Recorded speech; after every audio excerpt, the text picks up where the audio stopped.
来看今仔日的股市开盘是26,762点，受到这美国股市大落影响，咱是开盘过无几分钟啊，就大落800多点。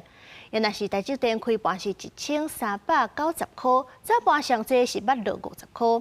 因为咱的国安基金是继续咧护盘，台股甲台积电拢有回挂转来。台股收盘是落378点，收伫咧26,923点。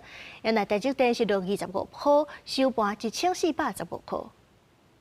美中贸易战造成台股顶礼拜五四大指数动盘，台股伫咧国庆连假了出现补盘，开盘26,762点，早盘上加8盘到26,470点，盘超过800点。宽达股台积电开盘收不了1400块，只个拿1390块，早盘上加8盘50块。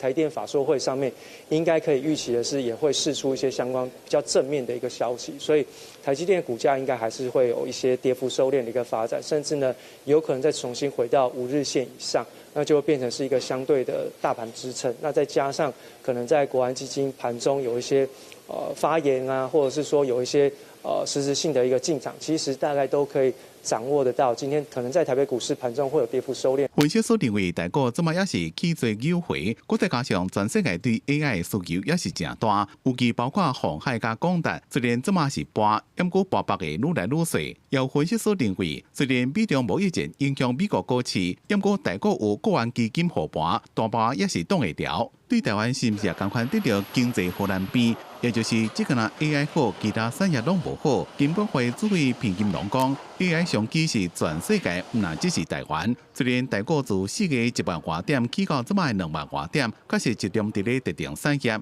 不过台股表现正多元，未最定起盘。我们现在下跌的幅度呢，跟美国来讲，确实收敛了不少。我想面对关税的议题，从4月开始到现在，整个产业应该也经历过很多的这样消息面也好，基本面的变化。